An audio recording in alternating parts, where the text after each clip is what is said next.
Hai, apa kabar semuanya? Semoga kabar Anda baik-baik saja. Terima kasih karena sudah memberikan support dan juga kesetiaan Anda untuk membangun channel Codot Film. Yuk kita lanjutkan alur ceritanya, sambil siapin kopi dan cemilan, setting suara volume full. Gasken. Percakapan. Saat gulungan itu hendak mengenai tubuh Hai Bodong, gulungan itu membeku karena gelombang udara dingin yang tiba-tiba. Segera, itu jatuh dengan lemah ke sisi lelaki tua itu. Mengamati gulungan yang tiba-tiba membeku, mata cantik wanita berbaju merah itu bersinar. Ini adalah saat lain dia melihat kekuatan luhur lelaki tua itu. Orang ini sangat ceroboh. Dia benar-benar berani bersikap kasar kepada Grandmaster Bing. Dia benar-benar seseorang yang penglihatannya pendek dari tikus. Tatapan wanita itu agak mengejek saat dia menatap Xiao Yan. Jelas, wanita berpakaian merah tidak berpikir bahwa lelaki tua itu akan dengan mudah melepaskan lelaki bodoh yang telah menyinggung perasaannya ini. TL, pandangan singkat tentang tikus tidak ada pandangan ke depan perencanaan. Secara alami, semua pikiran ini adalah angan-angan wanita itu. Orang tua itu memang mengalihkan fokusnya dari peta seperti yang dia duga, tetapi ketika wajah kering seperti es menyapu pria muda berpakaian hitam di depannya, wajahnya menunjukkan senyuman yang sangat langka. Senyuman ini adalah sesuatu yang belum pernah dilihat oleh wanita berpakaian merah itu, yang dengan hormat telah menjadi pelayan di sini untuk waktu yang lama. Keke, adik kecil, kamu akhirnya kembali. Anda benar-benar membuat saya menunggu. Hai Bodong meletakkan pena tinta di tangannya. Tatapannya menyapu tubuh Xiao Yan dan kilatan aneh melintas dengan cepat di matanya. Setelah tidak bertemu selama beberapa bulan, pemuda di depannya benar-benar menjadi lebih kuat. Selain itu, di tubuh pemuda itu, Hai Bodong samar-samar bisa merasakan sesuatu yang dia takuti. Jangan bilang itu, api surgawi? Tuhan, apakah dia benar-benar menemukan api surgawi? Pikiran yang dengan cepat melintas di hatinya menyebabkan keheranan muncul ke permukaan di wajah Hai Bodong. Tatapan yang dia gunakan untuk melihat Xiao Yan lagi memiliki emosi yang sulit untuk dijelaskan. Saya tidak punya pilihan. Tuan tua memiliki sesuatu yang saya butuhkan masih dalam kepemilikan Anda. Secara alami, saya harus segera kembali. Dan jika saya tidak mendapat bantuan dari petapak tua selama perjalanan ini, saya mungkin akan kesulitan mencapai tujuan saya bahkan jika saya berkeliaran di sekitar gurun selama setahun. Xiao Yan tertawa. Keke. Hanya saja kami mengambil apa yang kami butuhkan. Hidung Hai Bodong sedikit bergerak saat dia tersenyum dan melambaikan tangannya. Ekspresi wajah kering berubah sedikit saat dia menatap Xiao Yan dengan cara yang agak terkejut. Dengan suara kaget, dia berkata, kamu membuat kontak dengan Ratu Medusa.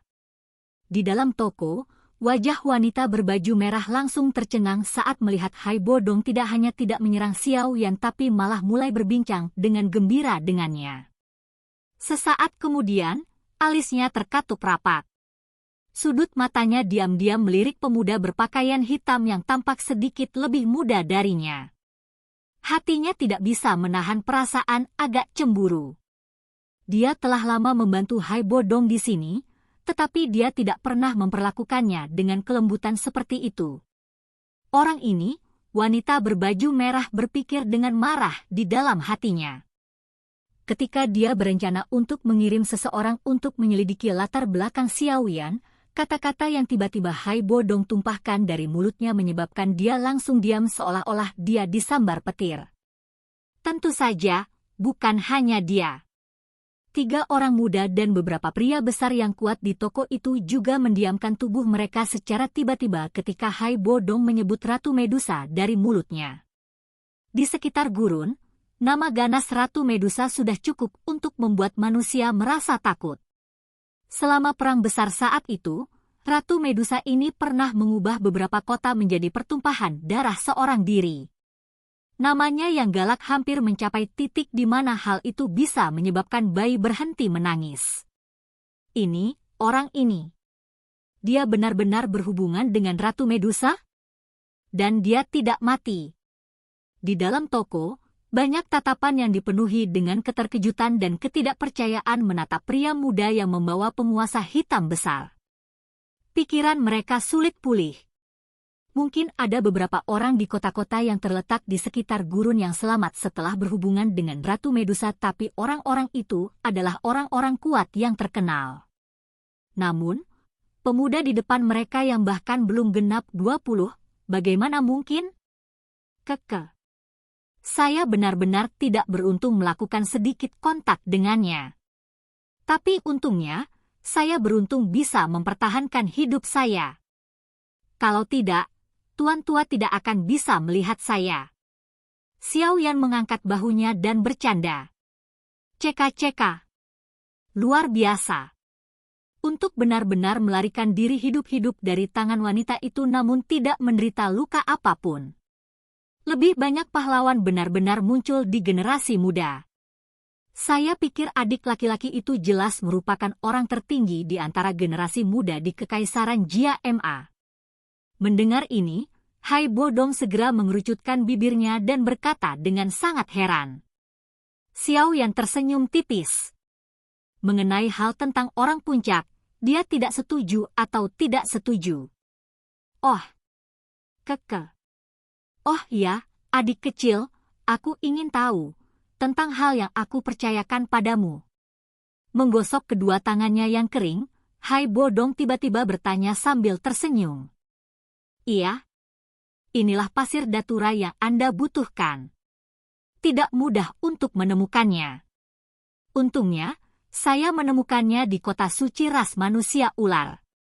Jari Xiao Yan dengan lembut mengetuk cincin penyimpanannya dan vegetasi kuning pucat muncul di telapak tangannya. Penampilan luar tanaman ini sangat aneh. Itu membungkus dan melilit seperti ular panjang berwarna kuning. Di puncaknya ada kepala ular yang terangkat tinggi. Ada tumor seukuran kepalan tangan yang menonjol di atas kepala ular. Disinilah inti dari tumbuhan unik ini terkaya. Aku benar-benar merepotkan adik kecilku. Hai Bodong menerima tumbuh-tumbuhan itu dengan terkejut saat dia membuka mulutnya untuk berterima kasih padanya sambil tersenyum. Hanya saja kami memiliki apa yang dibutuhkan orang lain. Xiao Yan melambaikan tangannya dan belajar dari cara bicara Hai Bodong saat dia menjawab sambil tersenyum. Di dalam toko, wajah cantik manja dari wanita berbaju merah perlahan mulai menarik diri saat dia melihat Xiao Yan dan Hai Bodong mengobrol di samping seolah-olah tidak ada orang di sekitar. Meskipun dia dimanja dan dimanja, dia tidak bodoh.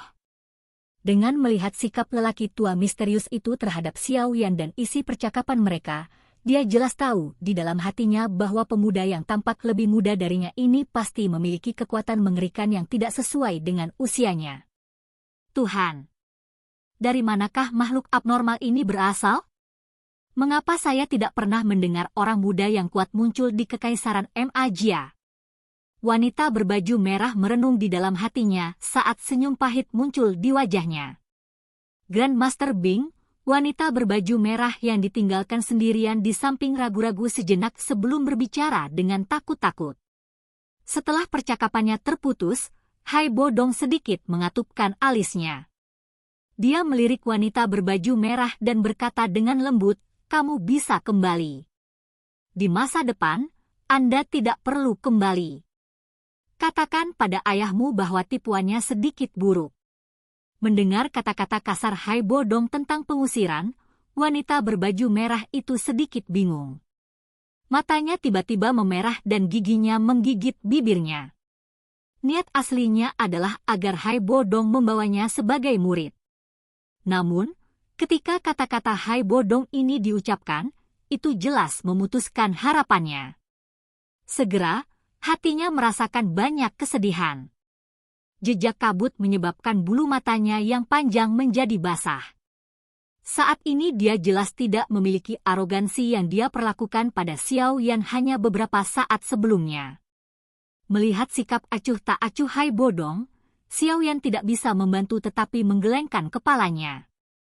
Hati orang tua ini sangat keras. Meskipun sikap sombong wanita ini beberapa saat yang lalu mengakibatkan Xiao Yan memiliki kesan yang buruk tentang dirinya, dia bekerja untuk Hai Bodong. Hanya saja meskipun berusaha sangat keras untuk membuat Hai Bodong menyukainya, lelaki tua yang keras kepala dan acuh tak acuh ini masih tidak memiliki perasaan padanya. Tampaknya perasaan lelaki tua ini sedikit tipis. Di masa depan dia perlu sedikit berhati-hati saat bekerja dengannya. Tuan tua, dengan statusmu, memperlakukan wanita seperti ini akan membuatnya lebih murah, tidak terbiasa melihat seorang wanita menangis dengan cara yang indah. Xiao Yan menggelengkan kepalanya sedikit. Dia bermain dengan sepotong peta di konter saat dia dengan bercanda menyebutkan sambil tersenyum.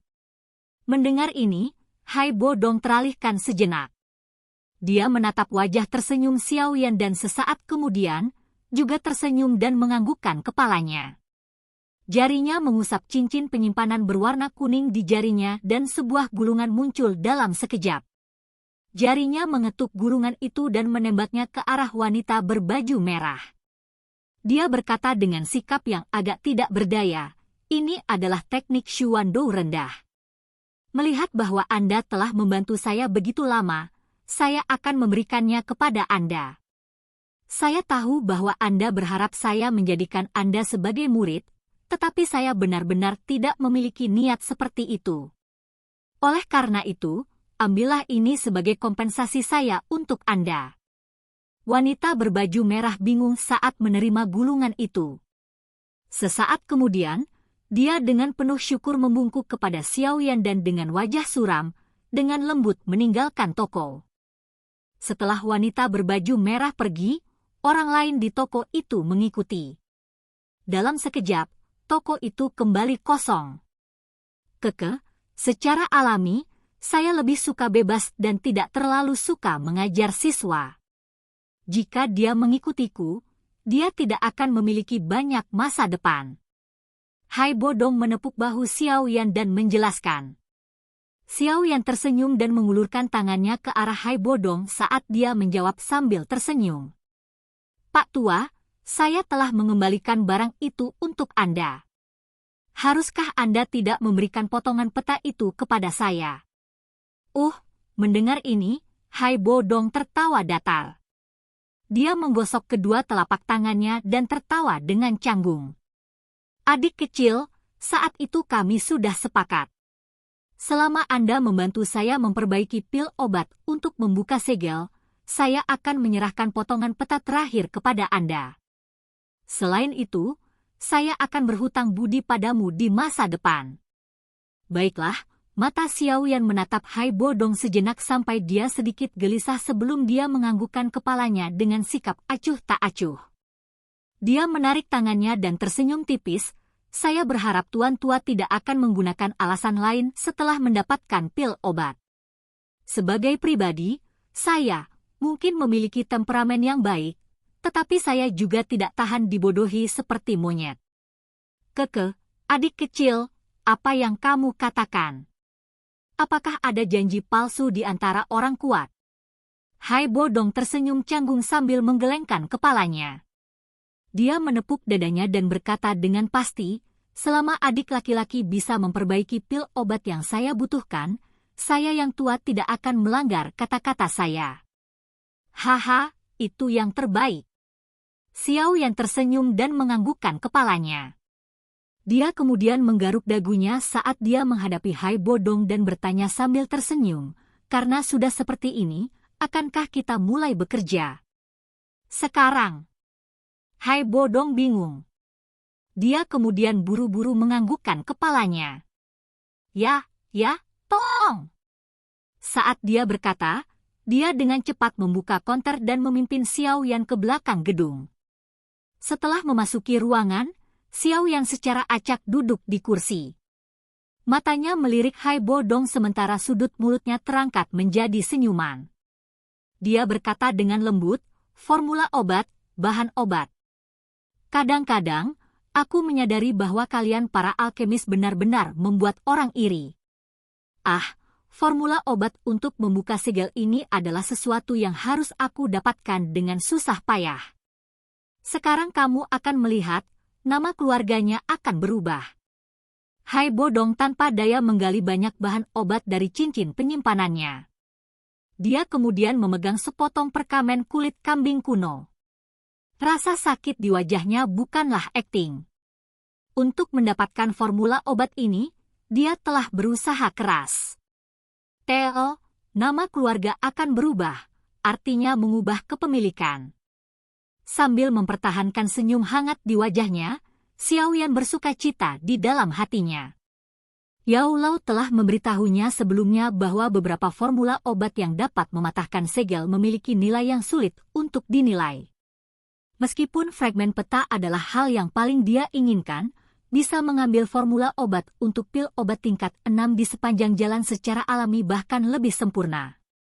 Xiaoyan tersenyum saat dia menerima formula obat kuno yang Hai Bodong miliki, dengan keengganan yang ekstrim diberikan kepadanya.